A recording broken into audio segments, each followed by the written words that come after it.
এই ভিডিওতে আমরা আমরা যখন খাবার খাই, চিবানো শুরু করি, তারপর থেকে একেবারে খাবার শরীর থেকে বের হয়ে যাওয়া পর্যন্ত কি সিস্টেম, মানে কিভাবে খাবার আমরা খাই এবং কিভাবে সেটা পরিপাক হয়, সেই সম্পূর্ণ একটা প্রক্রিয়া আমরা এই ভিডিওতে আলোচনা করব এবং এই ভিডিওটা খুবই ইন্টারেস্টিং হবে। মানে আমারই মজা লাগতেছে ভিডিও শুরু করার আগে। ঠিক আছে, দেখা যাক। আমরা একটা ভিডিও দেখব এবং ওই ভিডিওটা এক্সপ্লেইন করে দিব আমি। পরবর্তীতে তোমরাও ইউটিউবে ভিডিওটা দেখে নিবা। এই যে একটা ভিডিও, মনে করো আমরা একটা ভিডিও মানে in একটা কিছু human খাওয়া beings শুরু is করছি, through কি mouth. হয়? This process of taking food is called ingestion.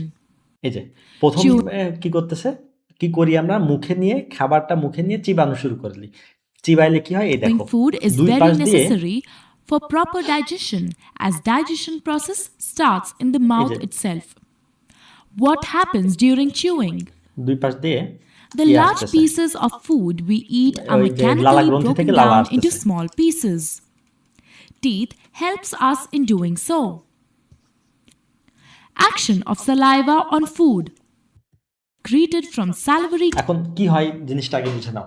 আমরা যে খাই, ধরো আমরা একটা বিস্কিট খাচ্ছি অথবা একটা কেক খাচ্ছি, খেলে কি হয়, প্রথমে আমরা সেটা মুখের ভিতরে নেই, মুখের ভিতরে নিয়ে চিবানো শুরু করি। চিবাইলে চিবানোর প্রয়োজনীয়তাটা আগে বোঝো। আমাদের পেটের ভিতরে বা আমাদের বডিতে যে এনজাইমগুলো জটিল খাদ্যকে সরল খাদ্যে পরিণত করবে, তাহলে সেই এনজাইমগুলোকে সেই খাবারের উপরে ক্রিয়া করা লাগবে। এখন তুমি ধরো আস্ত একটা খাদ্য যদি তুমি একটা এনজাইমের ভিতরে দাও, সেই এনজাইমটা সেই খাদ্যকে কত তাড়াতাড়ি গলিয়ে ফেলতে পারবে, কত তাড়াতাড়ি এটার উপরে কাজ করতে পারবে, সেটা একরকম। আর যদি তুমি এইটা আগে সুন্দর করে ভেঙে ছোট ছোট একদম মিহি টুকরায় পরিণত করো, তাহলে সেই এনজাইমটা কত দ্রুত কাজ করতে পারবে। অবশ্যই কমন সেন্স থেকে বোঝা যাচ্ছে, আমরা যদি খাবারটাকে, যে কোনো একটা খাবার বা যে কোনো একটা খাবারকে খুব সুন্দরভাবে ভেঙে তারপরে গুঁড়া করে তারপরে এনজাইমের ভিতরে আমরা ক্রিয়া করতে দেই, অবশ্যই সেইটা তাড়াতাড়ি কাজ করবে। এই জন্য আমরা খাবার আগে চিবাইলে কি হয়, ওই খাবারটা ছোট ছোট কণায় পরিণত হয় এবং ওই ছোট কণার উপরে এনজাইমগুলো ক্রিয়া করে এবং সহজে জটিল খাদ্য ভেঙে সহজ খাদ্যে পরিণত হয়।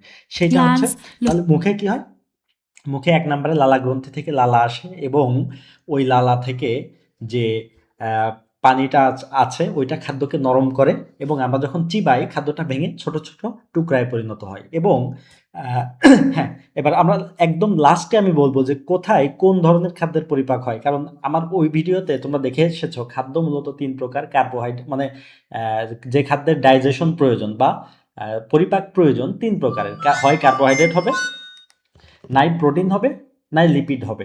তো কোথায় কোন খাদ্যের পরিপাক হয় এটা এখন থেকেই বলা শুরু করি।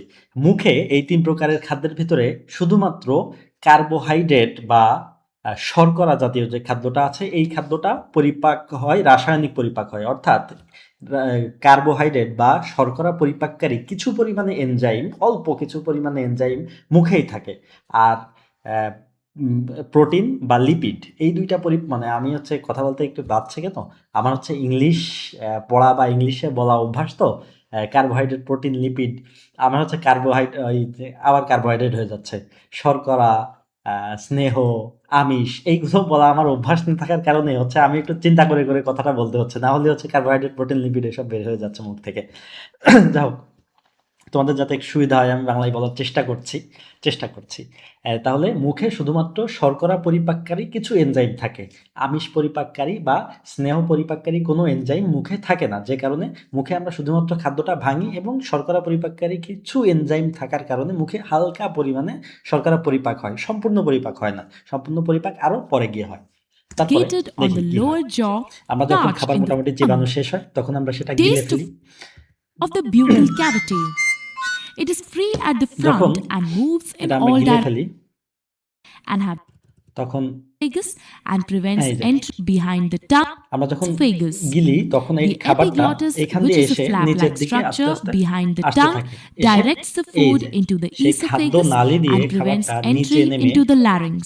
পাকস্থলীর The ভিতরে প্রবেশ peristaltic করছে। movements of the esophagus helps the food to এই move যে down the tract পাকস্থলীর, এইটা till হচ্ছে it reaches পাকস্থলীর the ভেতরে stomach. খাবারটা প্রবেশ করলো। এখন দেখো যখনই খাবারটা পাকস্থলীর ভেতরে প্রবেশ করলো, এই দেখো চারিপাশ দিয়ে ওই যে পাকস্থলীর আমি বলেছিলাম গ্যাস্ট্রিক গ্রন্থিগুলো, সেই গ্যাস্ট্রিক গ্রন্থি থেকে বিভিন্ন ধরনের ক্ষরণ, বিভিন্ন ধরনের রস পাকস্থলীর ভেতর মানে এই গাত্র থেকে এই ভেতরের এই গহ্বর বা ভেতরের যে অংশটা আছে খাবার, এইখানে ক্ষরণ হওয়া শুরু হচ্ছে সাথে সাথে। তো এই খাদ্যগুলো কি করে, মানে এটা কি করে? Stomach. It is in the shape of দেখো a flattened U এই যে and is আমরা যখন খাদ্যটা খাচ্ছিলাম মোটামুটি ভেঙে পাঠিয়েছিলাম, পাকস্থলী আবার কি করে, পাকস্থলী নিজে সবসময় সংকোচন প্রসারণ হতে থাকে, তার মানে নিজে সবসময় এরকম করতে থাকে।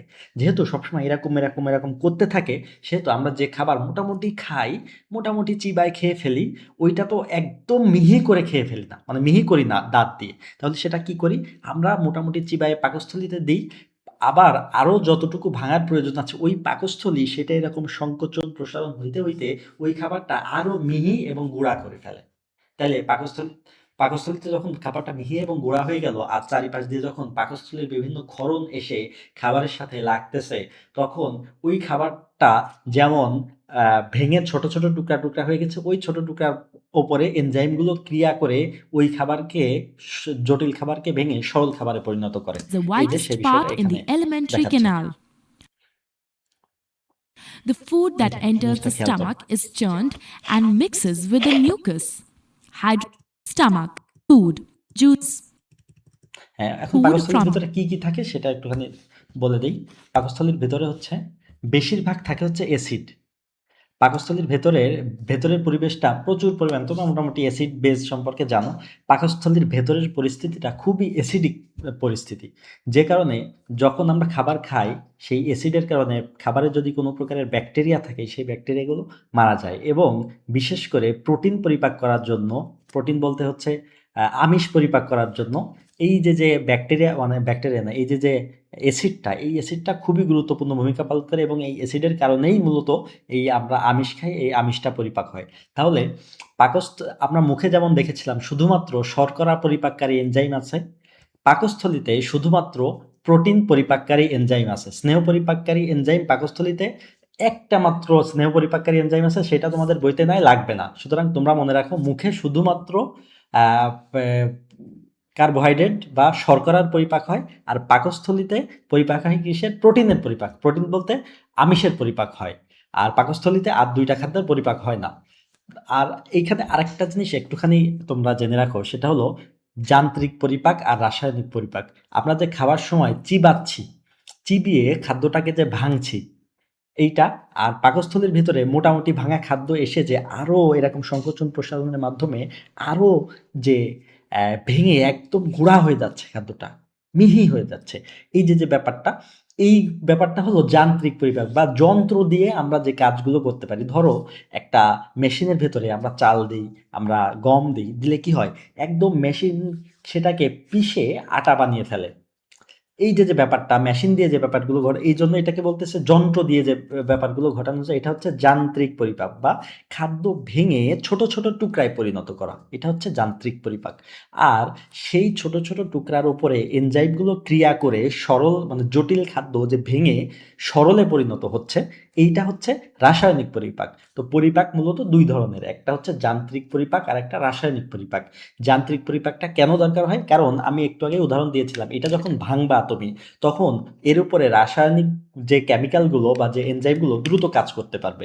আর এই যে রাসায়নিক কেমিক্যালগুলো যাতে দ্রুত কাজ করতে পারে, তার জন্যই মূলত যান্ত্রিক পরিপাকটা দরকার হয়। তো আগে যান্ত্রিক পরিপাক হয়ে খাদ্যগুলো ছোট ছোট টুকরা এবং মিহিতে পরিণত হয়, পরবর্তীতে সেটা রাসায়নিক পরিপাকের মাধ্যমে, কেমিক্যালের মাধ্যমে, কেমিক্যালের ক্রিয়ায় বা এনজাইমের ক্রিয়ায় ভেঙে জটিল খাদ্য ভেঙে সরল খাদ্যে পরিণত হয়। তো মুখে আর পাকস্থলীতে হচ্ছে রাসায়নিক পরিপাকের সাথে সাথে যান্ত্রিক পরিপাকও হয়, আবার রাসায়নিক পরিপাকও হয়। যেমন আমরা চিবাচ্ছি, এটা যান্ত্রিক পরিপাক। রাসায়নিক পরিপাক কি, আমরা যে আমাদের যে লালা গ্রন্থি থেকে লালা আসতেছে, লালার মধ্যে যে শর্করা পরিপাককারী একটা এনজাইম ছিল, ওইটার দিয়ে রাসায়নিক পরিপাকটা হচ্ছে। আর পাকস্থলীতেও একই ব্যাপার, পাকস্থলী যখন সংকোচন প্রসারণ হচ্ছে, এটার মাধ্যমে রাসায়নিক যান্ত্রিক পরিপাক হচ্ছে। আর পাকস্থলীতে অন্যান্য যে এনজাইমগুলো আছে, প্রোটিন পরিপাককারী এনজাইম বা আমিষ পরিপাককারী এনজাইম, সেগুলো এই আমিষকে ভেঙে, জটিল আমিষকে ভেঙে সরল আমিষে পরিণত করছে। এটা হচ্ছে রাসায়নিক পরিপাক। তো মুখে এবং পাকস্থলীতে ২ জায়গাতেই যান্ত্রিক পরিপাকও হয়, রাসায়নিক পরিপাকও হয়। তো এইটা হচ্ছে সেই ঘটনা। এবার দেখো। Small এবার হচ্ছে পাকস্থলীতে গেল, এবার হচ্ছে intestine. স্মল ইন্টেস্টাইন বা Small ক্ষুদ্রান্ত। intestine is a highly coiled structure and ক্ষুদ্রান্তে is about পেঁচানো। আচ্ছা, এই যে 7.5 স্ট্রাকচার meters এটা long. দেখতে পাচ্ছ তোমরা, তোমাদেরকে দেখিয়েছি গত As soon ভিডিওগুলো। as the small intestine receives food from the stomach, এই যে ব্যাপারটা the বোঝো। এই যে এটা হচ্ছে পাকস্থলী, একটু খেয়াল করো। এটা হচ্ছে পাকস্থলী। এই পাকস্থলী থেকে খাবারটা, এটা হচ্ছে ডিওডেনাম। এই যে ডিওডেনাম আসতেছে, এটা হচ্ছে ডিওডেনাম। তো খাবার যখন পাকস্থলী থেকে ডিওডেনামের দিকে আসে, খাবার যখন পাকস্থলী থেকে ডিওডেনামের দিকে আসে, এই যে পাকস্থলী আর এটা হচ্ছে ডিওডেনাম আসতেছে এরকম। খাবার যখন পাকস্থলী থেকে ডিওডেনামের দিকে আসে, আমরা ২টা গ্রন্থি একটু আগে পড়েছি। সেটা হলো, একটা হলো যকৃৎ আর একটা হলো অগ্নাশয়। একটা হলো যকৃৎ আর একটা অগ্নাশয়, খুবই গুরুত্বপূর্ণ, মনে রাখতে হবে। যকৃৎ এবং অগ্নাশয় থেকে, এইটা হচ্ছে যকৃৎ থেকে এসে, এটা হচ্ছে পিত্তথলি, হ্যাঁ। আর এই ২টা আসতে হচ্ছে যকৃৎ থেকে। যকৃৎ থেকে এসে এই যে পিত্তথলি, এর সাথে জমা হয়, মানে পিত্তথলি থেকে পিত্ত এসে, মানে যকৃৎ থেকে পিত্ত আসে, এসে এই পথ দিয়ে এসে এইখানে ডিওডেনামে এসে এইটা উন্মুক্ত হয়, বা ডিওডেনামের ভেতরে পিত্ত রস উন্মুক্ত হয়। আর অতিরিক্ত যে পিত্তটা থাকে সেটা পিত্তথলিতে জমা থাকে। তো এইখান থেকে তাহলে ডিওডেনামে ৩টা জিনিস এসে মিশ্রিত হয়। একটা হচ্ছে পিত্ত পিত্ত রস একটা, আরেকটা হচ্ছে এই যে অগ্নাশয়, এইটা কিন্তু অগ্নাশয়। ভিডিওতে খুব ভালো বোঝা যাচ্ছে না, এই জায়গাটা কিন্তু এরকম ভাবে অগ্নাশয় আছে। অগ্নাশয় থেকে এই যে অগ্নাশয় আসতেছে, এই যে এই ডিরেকশনে অগ্নাশয় রস এসে এই পাশ দিয়ে এসে এইখানে ডিওডেনামে এসে উন্মুক্ত হচ্ছে। তাহলে ডিওডেনামে পিত্তথলি থেকে পিত্ত রস আসতেছে, অগ্নাশয় থেকে অগ্নাশয় রস আসতেছে। আর ডিওডেনাম যেহেতু ক্ষুদ্রান্ত, ক্ষুদ্রান্তের ভেতরে নিজের ওই যে আন্তরিক গ্রন্থি আছে বলেছিলাম, ওই আন্তরিক গ্রন্থি থেকে আন্তরিক রসক্ষরণ হবে। ক্ষরণ হয়ে এই ৩টা জিনিস মিশ্রিত হয়ে যত প্রকারের খাদ্য আমরা খাই, সকল প্রকারের খাদ্য একদম জটিল খাদ্য ভেঙে সরল খাদ্যে পরিণত হয়ে যাবে। তাহলে যদি আমি বলি সকল প্রকারের খাদ্যের পরিপাক, রাসায়নিক পরিপাক হয় কোথায়, বা ফাইনাল পরিপাক হয়ে যায় কোথায়, সেটা হলো ক্ষুদ্রান্ত্রে। তো ক্ষুদ্রান্ত্রে কি হয়, আমরা যে মুখে যান্ত্রিক পরিপাক হয়েছিল, রাসায়নিক পরিপাক হয়েছিল অল্প, শুধুমাত্র শর্করার। পাকস্থলীতে যান্ত্রিক পরিপাক হয়েছিল, রাসায়নিক পরিপাক হয়েছিল, রাসায়নিক পরিপাক হয়েছিল শুধুমাত্র প্রোটিনের, বা কি বলে ওটাকে,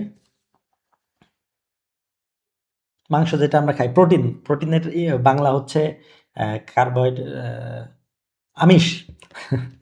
বারবার আমি ভুলে যাচ্ছি, এটা আমি অনেক দিন আগে হচ্ছে বাংলায় বলছি, বাংলায় বলিই না এই শব্দগুলো এখন আর।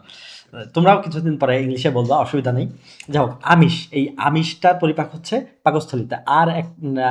আর যখন এইগুলো মিলে ক্ষুদ্রান্তে চলে আসছে, ক্ষুদ্রান্তে কোনো যান্ত্রিক পরিপাক নেই, ক্ষুদ্রান্তে শুধুমাত্র রাসায়নিক পরিপাক হয়। এবং মুখে যেমন শুধুমাত্র কার্বোহাইড্রেট, পাকস্থলীতে যেমন শুধুমাত্র প্রোটিন, কিন্তু ক্ষুদ্রান্তে সকল প্রকারের খাদ্যের সকল প্রকারের রাসায়নিক পরিপাক সম্পন্ন হয়, এবং সব খাদ্য ভেঙে রাসায়নিক পরিপাকের মাধ্যমে কঠিন খাদ্য ভেঙে বা জটিল খাদ্য ভেঙে সরল খাদ্যে পরিণত হয় এই ক্ষুদ্রান্তে। ক্ষুদ্রান্তের ৩ জায়গা থেকে রস আছে, একটা হচ্ছে আন্তরিক রস, একটা হচ্ছে অগ্নাশয় রস, আর একটা হচ্ছে পিত্ত রস। এই ৩টা রস এসে সকল প্রকার খাদ্য ভেঙে সরল খাদ্যে পরিণত করে। এই যে তাই সেই জিনিসটা এখানে দেখাচ্ছে। digestive juices from liver and pancreas are mixed into it. Liver থেকে আসতেছে, প্যানক্রিয়াস থেকে Liver, আসতেছে, এসে liver লিভারে কি কাজ করে এটা দেখাবে। অর্থাৎ আমরা দেখছি মোটামুটি fats, এগুলো। এই যে part pancreas, of the small intestine of pancreas বলতে হচ্ছে fats in the অগ্নাশয়। food break down into sugars like glucose to amino ready to be called villi, হ্যাঁ, এবার which have এইবার হচ্ছে ব্যাপারটা বোঝো।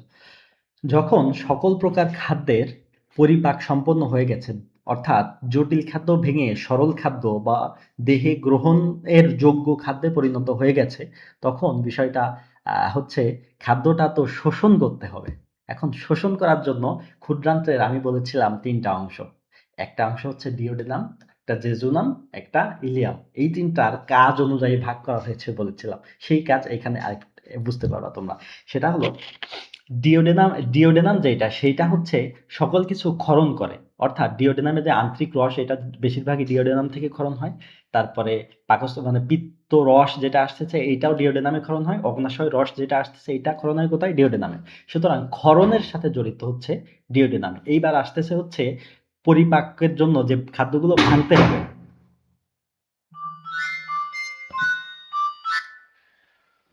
পরিপাকের জন্য খাদ্যগুলো যে ভাঙতে হবে, সেই ভাঙার জন্য এই যে ভাঙার যে প্রক্রিয়াটা চলতেছে সম্পূর্ণ পরিপাক, এইটা হলো জেজুনামে। আর ইলিয়াম যেটা, এই যে খাদ্যটা পরিপাক হয়ে সরল খাদ্যে পরিণত হলো, সেটা এবার শোষণ হতে হবে। সেটা শোষণ হবে কোথায়? বেশিরভাগ শোষণই হয়ে যায় ডিওডেনাম, জেজুনাম, ইলিয়ামে। তাহলে সেটা আমরা একটু দেখি। এবার ইলিয়ামের ভেতরে একটা স্ট্রাকচার আছে, ভেতরে Have a network এইরকম of স্ট্রাকচার আছে। এই যে আঙ্গুলের মতো দেখা যাচ্ছে, উঁচা উঁচা উঁচা উঁচা ডিওডেনামের ভেতরের যে গাত্র, এই গাত্রে এরকম স্ট্রাকচার আছে। এরকম স্ট্রাকচার থাকার কারণে হয় কি, আমরা যখন খাদ্যগুলো যখন এর ভিতর দিয়ে যায়, তখন এর মাধ্যমে একটুখানি খাদ্যগুলো বাধা পায়। আর খাদ্য যদি একটা সমান নলের ভেতর দিয়ে খাবার চলে যায়, তাহলে কেমন হয়? আর নলটা যদি একটু ক্ষেদ্র-বেদ্র থাকে, একটু এবড়ো-থেবড়ো থাকে, তাহলে কিন্তু খাদ্যটা যাওয়ার সময় একটু বাধা পাবে।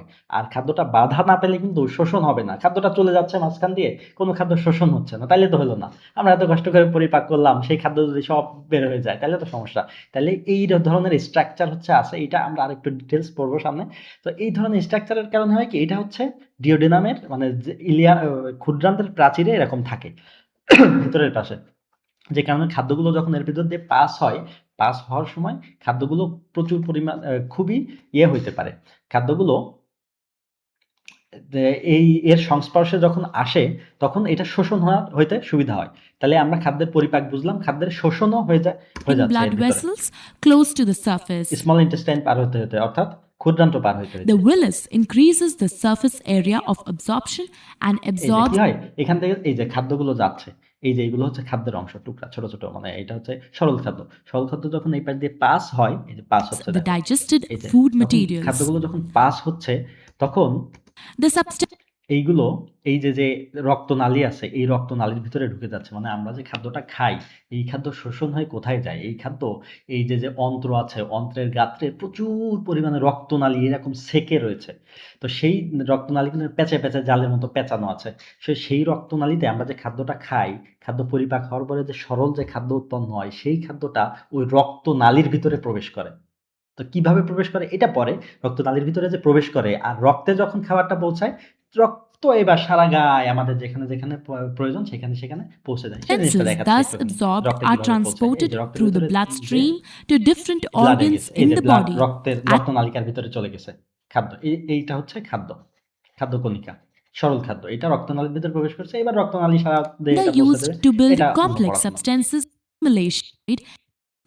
আমাদের হচ্ছে খাদ্যের যে Large অংশটুকু অ্যাবজর্ব হলো intestine. না, বা The large খাদ্যের যে intestine is অংশটুকু vital পরিপাকের পরেও যে অংশটুকু থেকে গেল, যতটুকু রক্তে যেতে পারছে না, ততটুকু কি হবে সেটা নিয়ে আমাদের আরেকটু চিন্তা than আছে। small intestine এই and যে measures খাদ্যটা যখন এইখান দিয়ে এসে স্মল ইন্টেস্টাইন ঘুরে বা ক্ষুদ্রান্ত ঘুরে, এই যে সেই বৃহদান্ত্র সিকাম থেকে প্রবেশ করছে, এই যে কিন্তু সে অ্যাপেন্ডিক্স, এই যে 1.5 ঘুরে meters এখন এই যে এটা হচ্ছে বৃহদন্ত্র। এখন খাদ্য যখন শোষণ করা মোটামুটি শেষ, যে ওই খাদ্যে আর খাদ্য গুণ বা আমাদের যেটা প্রয়োজন সেটা আর নাই, আছে কি এক্সট্রা যতটুকু অংশ বাইরে বের করে দিতে হবে ততটুকু আছে, ততটুকু হচ্ছে এই যে বের হয়ে যাচ্ছে, মানে এইখান থেকে এসে এই যে বৃহদন্ত্র। এখন এইখানে যে খাদ্যগুলো থাকে, মানে যখন শোষণ হয় খাদ্যটা একদম তরল থাকে, একেবারেই তরল থাকে।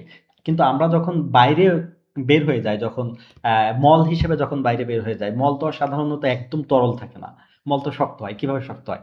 হয় কি, এইখান দিয়ে যখন খাদ্যটা পাস হয় বৃহদন্ত্রের ভিতর দিয়ে, তখন এই খাদ্য থেকে পানি শোষণ হয়ে যায়।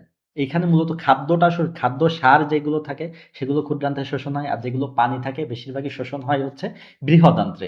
বৃহদান্ত্রে দিয়ে যখন in এই length. খাদ্যগুলো পাস করে, তখন এই যে যখন পাস করছে খাদ্যটা, এই খাদ্যটা থেকে পানি শোষণ হতে থাকে। পানি শোষণ Once হতে the হতে এই খাদ্যটা undigested জায়গা food মতো enters the বোঝাতে large অর্থাৎ intestine, মলাশয় it পর্যন্ত absorbs বোঝাতে water পানি and শুকায় some মোটামুটি salts একটা from কঠিন it স্ট্রাকচার and ধারণ passes করে। the remaining এই waste into the দেখো, rectum. এখানে Here it remains as semi-solid fecus. The fecal matter সেমিসলিড is বলতে removed through the অর্ধতরল, এই anus. যে বের হয়ে যাচ্ছে নিচে This দিয়ে is বের হয়ে গেল, called বাইরে বের হয়ে গেল। এখানে ejection. মোটামুটি জমা থাকে কিছুক্ষণ, তারপরে যখন আমরা টয়লেটে যাই তখন বাইরে বের হয়ে যায়।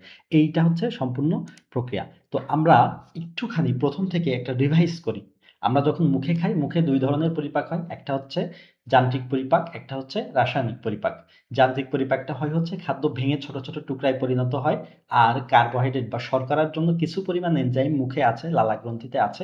এজন্য কার্বোহাইড্রেটটা একটুখানি পরিপাক হয়। এবার পাকস্থলীতে। পাকস্থলীতে যখন যাই, পাকস্থলী সংকোচন প্রসারণ হয় প্রচুর পরিমাণে। যে সংকোচন প্রসারণের ফলে পাকস্থলীতে খাদ্যটা যান্ত্রিক পরিপাক হয়ে একদম মিহি খাদ্যে পরিণত হয়।